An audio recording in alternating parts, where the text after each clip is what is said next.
I have to let out the biggest, heaviest sigh right now. Yeah. I literally cannot do this anymore. Oh, I know. I can feel your nervous system shutting down from here. It is fundamentally broken, bestie. Yeah.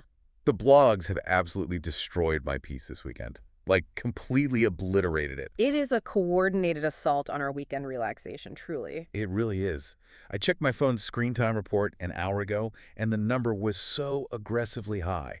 I mean, my phone actually sent me a passive-aggressive notification suggesting I go outside. It told me to look at a tree. That is when you know it's bad. When the device itself is judging your lifestyle choices. Exactly. But the sheer volume of absolute, unmitigated mess across the reality television universe in the last 48 hours, it feels like a targeted personal attack on my mental stability.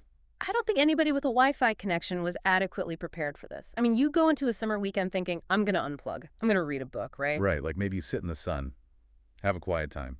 Exactly. And suddenly, reality stars from the East Coast to the West Coast collectively decide to communicate exclusively through leaked text messages and paparazzi setups and vague posting. It is a full-time job keeping up with this. It really is a full-time job. And we are clocking in for the night shift right now. Babes, welcome back. We love you. We see you. And babes, if you're trying to avoid thinking about Monday, congratulations. You're in exactly the right place. Here's to the Snark Squad. Honestly, you guys are doing the heavy lifting this Sunday evening. They really are. If you are currently horizontal on your couch, just aggressively ignoring the concept of tomorrow morning, we are sitting right there in the trenches with you. I mean, squeezing every single last agonizing second out of this weekend before the alarm goes off. Absolutely. We have our iced vanilla lattes on deck. Mine is practically shaking in my hand. Oh, mine is currently sweating through the cup. It is roughly 70% espresso at this point because the sheer audacity of these celebrities requires immediate chemical intervention. The caffeine was entirely non-negotiable for tonight. But babe, we have a confession to make to the Snark Squad first.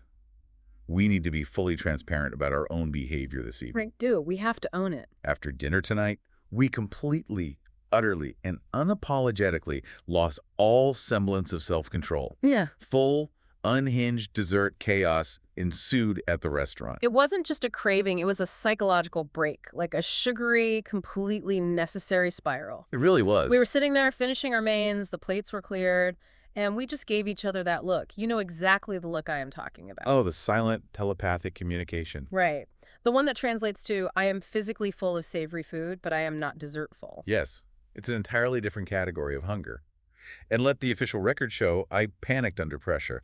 I ordered a slice of chocolate cake that was roughly the size of a human toddler. It was massive. It had its own gravitational pull. It had 6 distinct layers, count them. Well, 6 layers of cake, separated by fudge frosting that was so dense, I am relatively certain my blood type temporarily changed to cocoa.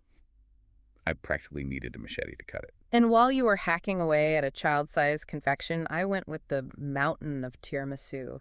And I mean mountain. It was a geographical feature on the plate. It had a peak. It had actual elevation.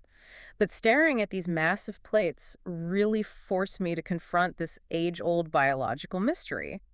Why does the human stomach possess a secret trapdoor compartment specifically designated for sweet treats? It defies the laws of physics. It really does. You can be at absolute maximum capacity, completely paralyzed by a heavy pasta dish, swearing you will never eat again, but the second the waiter casually sets down the dessert menu. The digestive tract magically renovates itself. It just adds a new wing. Yes, it makes no sense. I am convinced it is a deeply ingrained evolutionary survival mechanism. Like, our ancestors needed the sugar to outrun predators, and we need the sugar to outrun the reality of Monday morning. It's the exact same instinct. That is a flawless scientific theory. Thank you. And let's be entirely real for a second. We mutually agreed on the walk back to the apartment that dessert calories simply do not exist on a long weekend. Oh, they vanish into the ether the second the sun goes down on a Sunday. It is a universal law. Absolutely. But as much as I will defend the necessity of our dessert spiral, I have to lovingly judge your choice of the tiramisu. It is giving, I want a coffee, but I also want to chew on a wet sponge. Wow, okay. It is my absolute least favorite texture in the culinary world, bestie. Hold on, I am not accepting tiramisu slander on this show. I lovingly judge you right back for needing a dessert that looks like it belongs on a paper plate at a Chuck E. Cheese. Excuse me. A giant slab of chocolate cake is basic, babe. It is loud, it is unrefined, and it lacks nuance. Tiramisu is an elevated experience. A masterpiece of mush. It requires a sophisticated adult palate to truly appreciate the delicate, complex balance of bitter espresso and rich mascarpone, and the textural integrity of a properly soaked ladyfinger. I need structural integrity in my desserts. Okay? Not something I can slurp through a straw. But fine, I will surrender this battle, purely because we desperately needed the caloric fuel. We really did. We needed the sugar to reconstruct our muscle fibers after the absolute humbling we experienced this morning. Oh, the humbling. The great Pilates humbling of our time. Babes, listen to me carefully. We finally gathered the courage to brave the Pilates reformers in our apartment building studio today. And when I use the word braved, I mean we were fighting for our actual lives. Barely surviving, truly. I barely survived the hour. I am genuinely beginning to question the historical origins of the reformer machine. Like, are we entirely sure they were invented for fitness? Or Right. are they repurposed medieval torture devices that somehow got a sleek rebranding? Because you walk into that dimly lit room and you look at this contraption. It was terrifying. It is all heavy metal straps, violently taut springs, ropes, and a sliding carriage that moves the second you breathe on it. My first thought was, am I about to be drawn and quartered for my crimes? It looks like something out of an interrogation room. And the instructor was so unnervingly perky for 9 o'clock in the morning. She was walking around with this headset on, acting like we were at a day spa. She was far too happy. She goes, okay, ladies, let's just warm up with some basic leg circles. Yeah.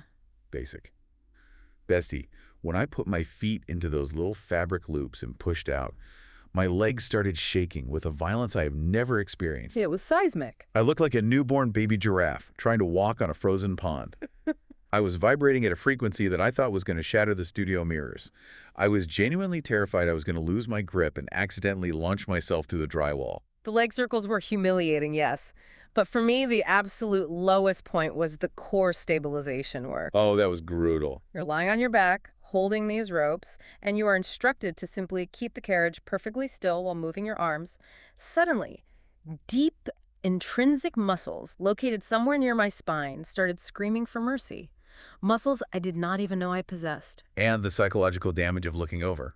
Oh my gosh, yes. Looking to my left and seeing a woman who is easily 30 years older than me, wearing pristine white grip socks, executing the move flawlessly without breaking a single bead of sweat.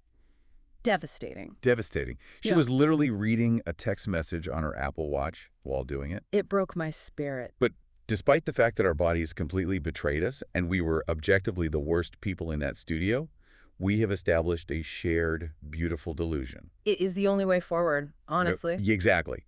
We have formally decreed that we will still somehow become the ultimate Pilates baddies by the end of this month. I don't care that just walking back up the staircase to our apartment was so agonizing, it counted as an entire second cardio workout. My abdominal muscles currently feel like they have been repeatedly hit with a meat tenderizer, but the delusion is fully locked in. And that specific brand of delusion ties in perfectly to our overarching aesthetic for the current season. We are operating strictly on summer baddie energy. Yes, we are giving ultimate summer baddies, minus the chiseled six-pack, obviously, because of the toddler-sized chocolate cake. We are giving summer baddies minus the multi-million-dollar yacht anchored off the Amalfi Coast. Minus the anonymous tech billionaire discreetly funding the extravagant lifestyle. And unfortunately, minus the unlimited black card vacation budget. But the aura, the invisible confidence radiating from us. Completely unmatched. It is a state of mind. Totally unmatched. But it really makes me wonder, if we peel back the layers on this, is delusion actually the secret defining ingredient to having the best summer ever? Like, if you just wake up and aggressively believe you are that girl, living her best life on a yacht, does the universe eventually recalibrate to match your energy? I'm going to firmly argue yes. I think a healthy dose of delusion is practically a requirement for modern survival. If you think about it in the context of the reality television ecosystem, our personal summer delusion is the exact same psychological mechanism that allows a reality star to go into a new season of filming genuinely believing they're going to get a good edit. Oh, wow. That is so painfully accurate. It is completely unhinged. It goes against all documented historical evidence. They have watched themselves be the villain for 5 consecutive years, yet they march into scene 1 thinking, this is my redemption arc. They really do. If they didn't possess that profound, blinding delusion, they would never step in front of the cameras again. You have to buy into your own fantasy just to get out of bed. They absolutely convince themselves that this time, the editors will be kind. But babes, enough about our own beautiful chaos, because the blogs have been working today, and we have so much gossip to get through. The delusion out in the wild right now is at an all-time high. It is out of control. We are bouncing from the absolute mess in the Hamptons to the scorched earth tactics in Utah, all the way to the deeply entrenched warfare in Orange County. Let's start right out of the gate with the professional summer baddies. The people who are actively compensated by a massive television network to be delusional on camera. Yes. Take us to the Hamptons. We need to head out to the Hamptons. Season 11 filming has officially commenced, and the paparazzi photos that are currently emerging are painting an incredibly messy, highly chaotic picture of Kyle Cook's newly single era. The messiest era imaginable. Babes, if you have somehow avoided these photos on your feed today, let me paint the picture. Kyle Cook was just spotted hanging out and allegedly reuniting with Ava Dash. Which is just wild on its own. Completely wild. Now, for those who are not obsessively mapping out the Bravo cinematic universe on a corkboard with a red string, Ava is from Next Gen NYC. And the rumors are swirling relentlessly that Kyle was openly making out with her at a music festival this weekend. In public. Yes. And this is hot on the heels of his massive, highly publicized split from Amanda Batula. And I just need to state the numbers for the record, because I am losing my mind. Kyle Cook is 43 years old. Ava Dash is 26. I am practically shrieking at my screen. We really need to pull back and look at the timeline of his behavior because it is moving at warp speed and it is fascinatingly erratic. Let's chart this out. Please do it. First, we have the seismic split with Amanda back in January. That was the foundational crack, right? Yeah. Then, just a few weeks ago, the rumor mill lights up with claims that he is getting very serious with Sally Carson from Southern Charm. Right. And everyone thought that was the new storyline. Exactly. Then, almost immediately, that narrative gets quietly downgraded by the blogs to, oh, they're just casually hooking up. Now, present day, Sally is out here posting cryptic, very aesthetic Instagram stories from the surf lodge in the Hamptons. Writing captions like, I think I'll stay. Yes, clearly marking her territory. But simultaneously, Kyle is photographed in a DJ booth, which is just classic, quintessential Kyle behavior, hanging out with Ava. He's holding her hand and supposedly kissing her in the middle of a crowded festival. He is treating reality television casts like a dating app. He is jumping from franchise to franchise like it is an Olympic sport. It's Bravo cross-network pollination at its absolute most chaotic. It is. And what really sent me over the edge was Ava's statement. She actually went on the record to address these rumors. She said, and I am quoting directly here, "We've been hanging out a lot in group settings. I think he's so much fun. We just always have the best time." Sure. That is the most meticulously crafted textbook PR speak for, yes, we are definitely hooking up, but I am keeping my options open to ensure this becomes a multi-episode storyline. Oh, absolutely. She isn't denying anything at all. She is just laying the groundwork for screen time. But let's analyze Kyle's specific psychological pattern here, because it is incredibly calculated. Well, he knows what he's doing. He isn't just dating randomly. He is intentionally injecting himself into these messy, highly visible friend group crossovers. Look at who he was partying with at this festival. It was basically a Bravo casting call. Literally. He was with Carl Radke. He was with Joe Bradley from Southern Hospitality. Maddie Reese was there. And somehow, even Brooks Marks from Real Housewives of Salt Lake City made an appearance. Brooks Marks. Like, why is he there? Exactly. Kyle is aggressively surrounding himself with the 20-something Bravo youth group. Why? Because it serves as a massive, glittering distraction from the heavy, depressing reality of a very public divorce. Wow, that hits hard. He is essentially weaponizing the Peter Pan syndrome, playing it out in real time under a disco ball. He wants to convince the audience and himself that he is still the fun, carefree party boy of season 1. Yes, it is full Peter Pan. And while Kyle is out here aggressively reliving his fraternity days at the age of 43, the fallout inside the actual summer house is already turning incredibly toxic. We need to talk about Amanda Batula. Oh, the text messages. Because Mia Calabrese just went to the blogs and revealed that Amanda completely, utterly ignored her text messages after filming Wrapped for the last season. Mia even shared the exact verbatim text she sent to Amanda following all the scandal and betrayal that went down, and Amanda just left her on read. Absolute crickets. Which brings up a really complex, fascinating debate about the etiquette of reality television relationships. I want to look at this analytically. Is Amanda actually in the wrong here? I mean, I have thoughts. Let's look at the facts.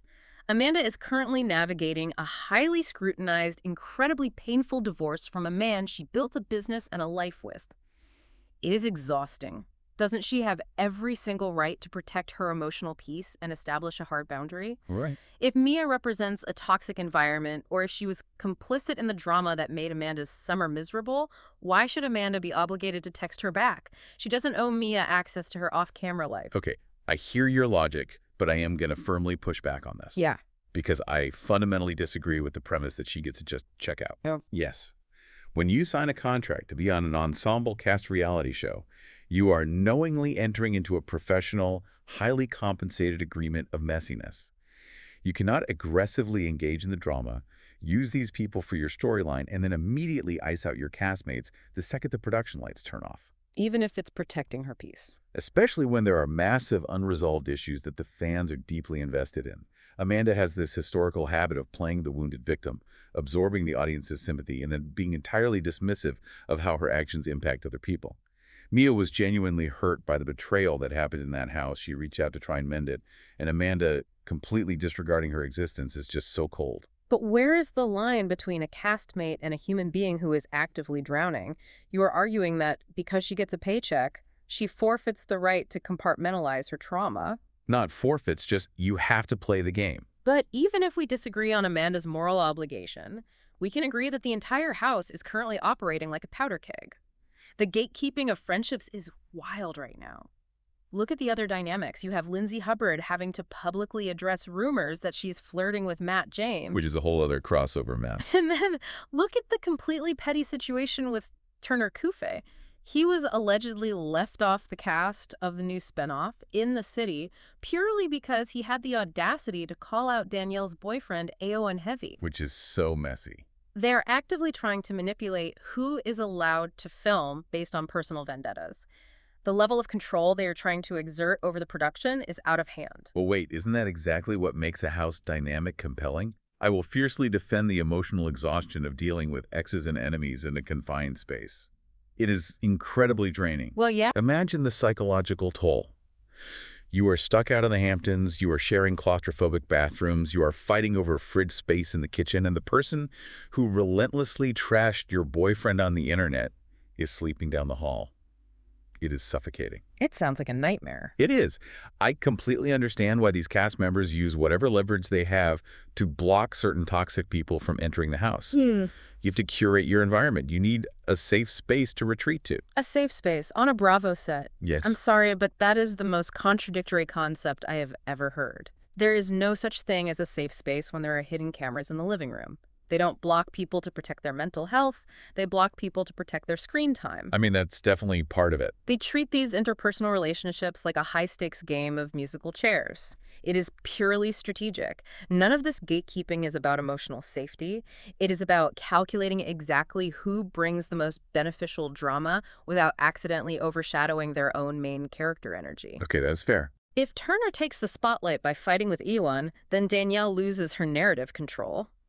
They are practically producing the show themselves. It's a calculated, alcohol-fueled PR war disguised as a summer vacation. Okay, you know what? You are completely right about the PR aspect. They are definitely self-producing, which honestly provides us with the most perfect narrative contrast. Oh, Utah. Yes, because if the Hamptons is giving us highly calculated, network-sanctioned PR spin, we desperately need to talk about what is happening in Utah, because Utah is giving us the exact opposite. It is social media warfare. It is so messy. Babes, the Secret Lives of Mormon Wives cast is currently crashing out before our very eyes, and Taylor Frankie Paul is leading the absolute destruction. The meltdown we witnessed this weekend was of epic, almost historical proportions. Taylor didn't just vet, she took to the internet and essentially nuked the entire valley. Completely leveled it. She is putting out these incredibly heavy, wild claims that she is being, and I am using her exact quoted phrasing here, tag-teamed by her controlling exes. which is such a heavy accusation. We are talking about serious, real-world consequences. She briefly checked into a facility. She is navigating a highly contentious restraining order from her ex-husband Tate amid a brutal custody battle involving Dakota. The sheer level of legal, financial, and emotional chaos that is playing out on public platforms is staggering. It is so incredibly dark, and it feels so intrusive to watch. But she refuses to stop posting. And she isn't just talking about her exes. She is actively, aggressively dragging her current castmates into the crossfire. No one is safe. No one. Out of nowhere, she decides to claim that Dakota is using her co-star, Shinia Powell. And how does she choose to prove this completely inflammatory claim? She literally takes screenshots of alleged private text messages sent by Dakota and leaks them to the entire internet. It's unbelievable. I am exhausted just trying to comprehend the logistics of it. How do you justify leaking private text between the father of your child and your quote-unquote friend just to win an argument in the comment section? We have to analyze the specific sociology of mom talk and how Taylor operates within it, because her strategy is actually terrifying in its effectiveness. Oh, she knows what she's doing. She is actively weaponizing parasocial relationships. Yeah. When Taylor posts these screenshots, she isn't just aimlessly screaming into a digital void. She is a veteran of internet scandal. She knows exactly what the mechanics of a mob look like. Yeah. She has millions of deeply invested followers, and by pointing her finger at Shinia and Dakota, she is giving that mob a target. It is modern digital warfare. He really is. She uses her very real vulnerability and her current struggles as a protective shield, while simultaneously dropping absolute bombs on the people in her immediate orbit. If you criticize her for leaking the texts, her fans will attack you for kicking a woman while she is down. It is an impenetrable defense. It really is. And it is shocking to see how incredibly fast these women are willing to nuke their own real-life, off-camera friendships purely for the sake of public validation. It happens in an instant. You have to remember, these aren't just random actresses cast in a show together. They are deeply entrenched in this highly insular religious and cultural community in Utah. Their kids play together, they go to the same places, and yet she is burning the village to the ground. To the ground. And speaking of completely nuking friendships in the most public way possible, we have to talk about her actions on Mother's Day. Oh, the Mother's Day post aimed at Michaela Matthews. A masterclass in passive-aggressive escalation. Yes. Think about this. It is Mother's Day, a day that is notoriously universally fraught with emotion for so many people. And how does Taylor decide to celebrate?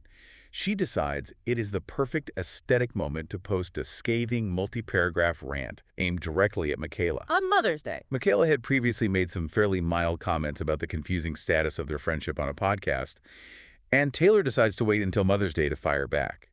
She publicly accuses Michaela of kicking me while I'm already down on a Sunday, on a holiday meant for celebrating mothers. It is the ultimate, most refined manipulation tactic. Think about the psychology of the timing here. Break it down. Posting a vicious, deeply personal feud update on the morning of Mother's Day is the social media equivalent of showing up to someone else's wedding wearing a floor-length white gown. Oh my gosh, yes. That is exactly what it is. It absolutely guarantees that all eyes in the room are immediately glued to you. It centers you entirely as the ultimate victim of the narrative, and it completely hijacks the cultural focus of the entire day for the most toxic, self-serving reasons possible. That's so twisted. And look at the position it forces Michaela into. If Michaela logs online and tries to defend herself with logic, she instantly looks like a monster who's attacking a struggling pregnant mother on Mother's Day. Michaela has no move to make. It is diabolical chess. Wearing a white dress to a wedding is the most perfect analogy for that. You absolutely cannot look away from the spectacle, but you feel gross and complicit just for observing it. Precisely. But bestie, if Utah is giving us reckless, fast-paced influencer feuds, California is delivering dark, deeply entrenched psychological warfare disguised as marital bliss. We need to pivot to the West Coast, starting with the absolute masterpiece of dysfunction that is the Valley. The Valley has bypassed standard reality television and is quickly becoming an elite masterclass in psychological manipulation. It really is. We need to unpack the sheer vacation villainy that went down in Mexico. For the entire season, we have had Danny and Nia Bucco positioned as the anchors of the show. They are the sweet, stable, deeply loving, perfect couple that the audience roots for amidst the chaos of Jax and Kristen. They are the palate cleanser. Right. In Mexico, Nia admits to having a moment of regret over telling Danny not to dance at a dinner, which on any healthy scale is a minor, inconsequential marital squabble. But then enter Janet Caperna. Janet, I genuinely cannot handle her energy. Instead of letting this kindly couple's moment pass, Janet inserts herself and claims that Danny wasn't just tired or carsick from the bumpy van ride. No, she has to escalate it. She flat out aggressively claims to the group that Danny was lit. She is intentionally trying to paint this dark, insidious picture that Danny actually has a secret drinking problem and that Nia is desperately trying to cover it up to protect their image.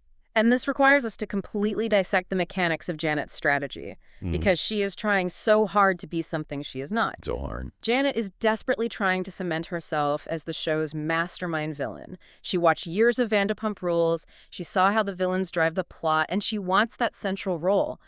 But she is executing it so clumsily. It's so transparent. She isn't attacking Danny and Nia out of genuine concern. She is attacking them out of pure, unadulterated jealousy. Janet looks at Danny and Nia. She sees their incredibly solid, loving foundation. She sees the massive wave of fan support they receive online, and she fundamentally cannot handle it. She wants what they have. She doesn't have that warmth in her own relationships on the show. So she decides to weaponize a completely minor, relatable moment in Mexico to try and violently crack their perfect facade. Totally. She thinks she is producing a brilliant takedown, but the audience is seeing right through the strings. The blogs are absolutely tearing Janet apart. They're calling her Interplanet Janet because she is living on another world. Interplanet Janet is hilarious. They are relentlessly pointing out her own massive hypocrisies regarding how she treats her husband versus how she critiques Nia. But it doesn't stop there, because Lala Kent somehow has to get involved. Of course she does. She can't resist. Because she cannot let a camera roll without her input. Lala goes on her platform and slams Danny's treatment of Zach and Nia during the trip. And Danny turns around, refuses to back down, and publicly calls out Michelle's highly hypocritical behavior.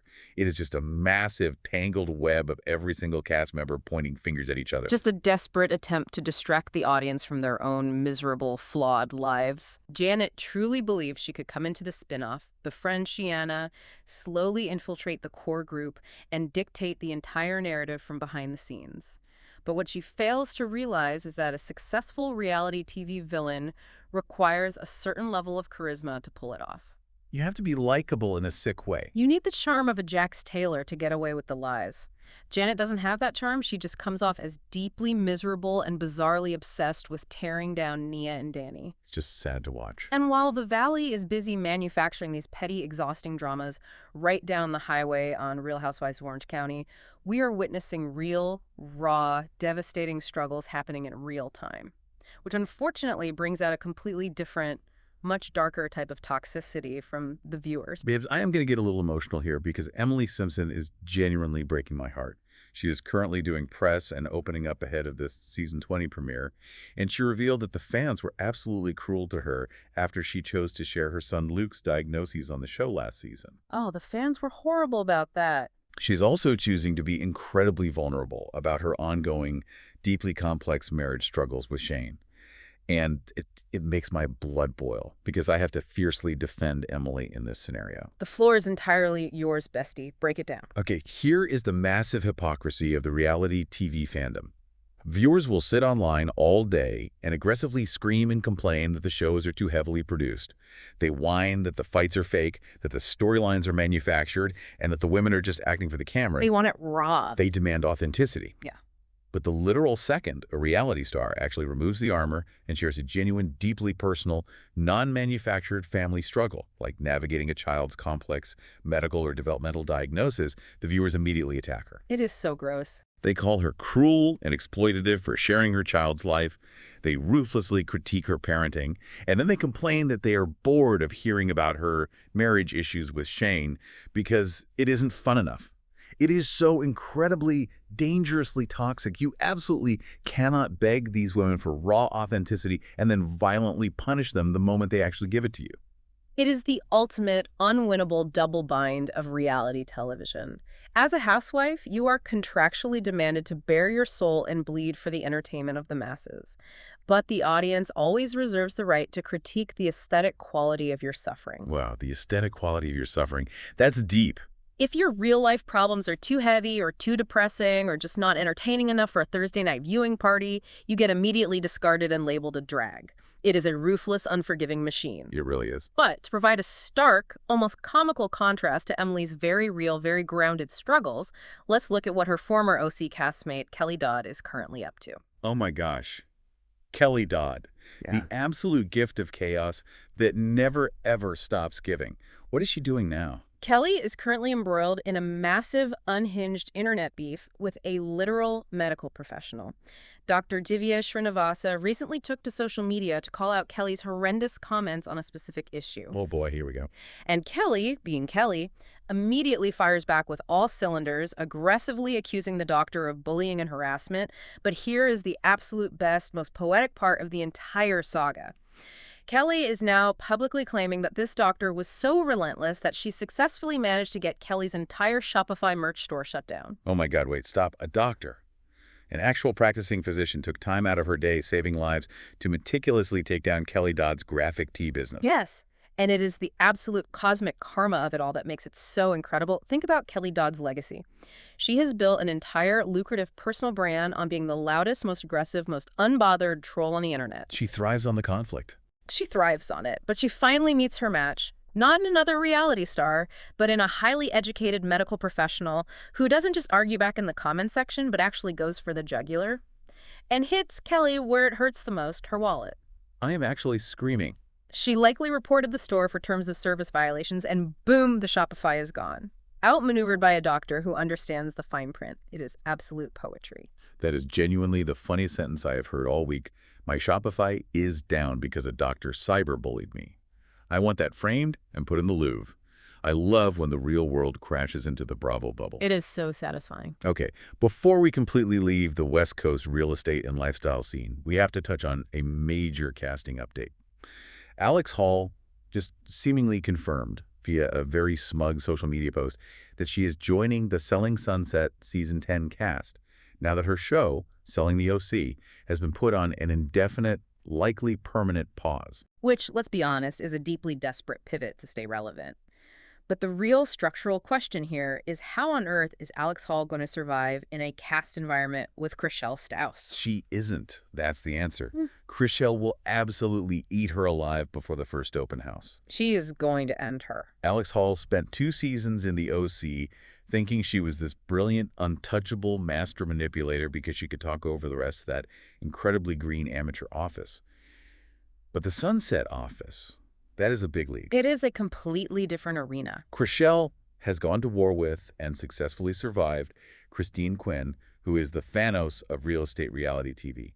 Alex Hall is just a minor appetizer. A literal snack. Chrishell has the audience entirely on her side. She has the institutional power, and she is ruthless when crossed. I genuinely cannot wait to watch Alex Hall march in there with her superiority complex, only to get immediately and spectacularly humbled by the Oppenheim Group veterans. It is going to be an absolute bloodbath in brightly colored, highly inappropriate designer blazers. I predict she lasts half a season before she starts crying to Jason. Oh, she'll definitely credit Jason. But we must keep moving because we have a massive, rapid-fire Housewives grab bag to get through.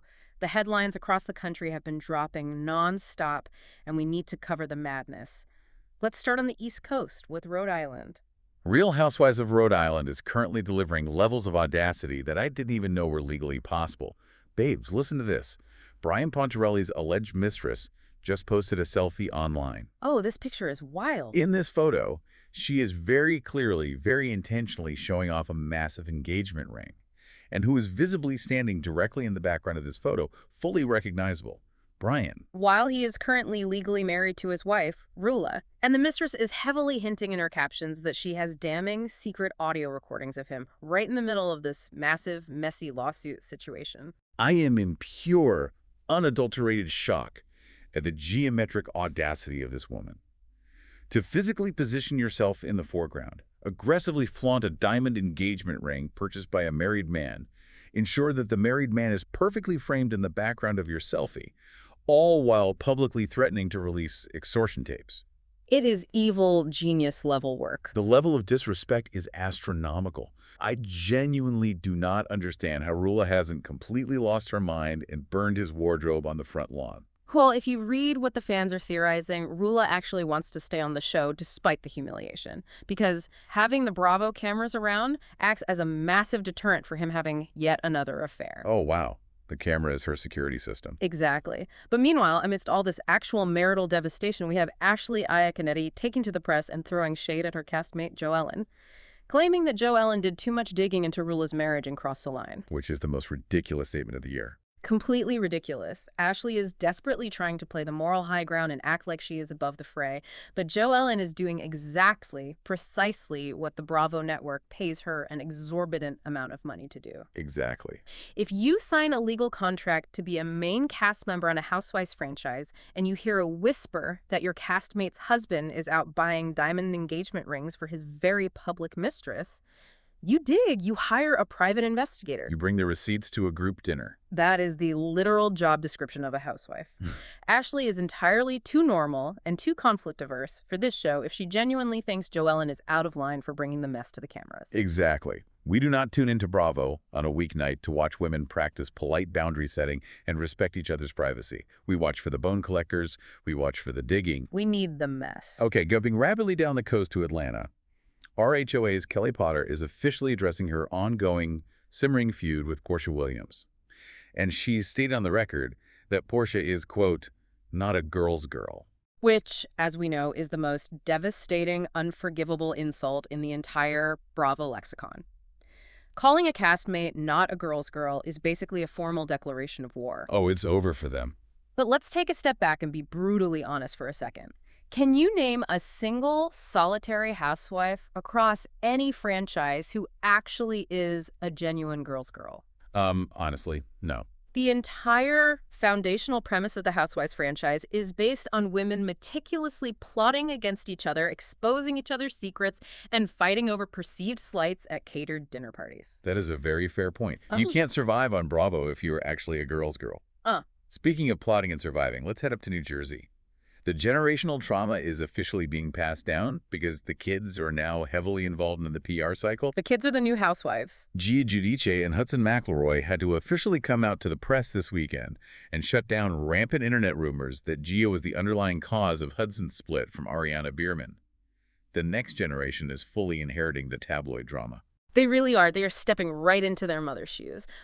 But what I find absolutely fascinating about the New Jersey kids is Gia's younger sister, Melania. Oh, Melania's an icon. A major police report drops over the weekend regarding serious family drama, which is just the usual baseline chaos for the Giudice family at this point. And what does Melania do in response? Does she hide? No. Does she issue a statement? No. She immediately posts a highly produced TikTok video with her sister, posing in a bikini, doing a lip sync, and vowing in the caption that this summer is going to be her redemption season. I saw that. I watched it 3 times. I have to stand up and applaud the pure, unadulterated Gen Z compartmentalization of it all. The family unit is currently embroiled in legal and public turmoil. The blogs are absolutely on fire analyzing the police report, and she is just staring into her ring light like, anyway, here's my new swimsuit haul. Make sure to tap the affiliate link in my bio. It is brilliant. It is an absolute masterclass in aggressively ignoring the noise and staying relentlessly on brand. The absolute psychological detachment required to post through the chaos is incredible. It is the power of youth.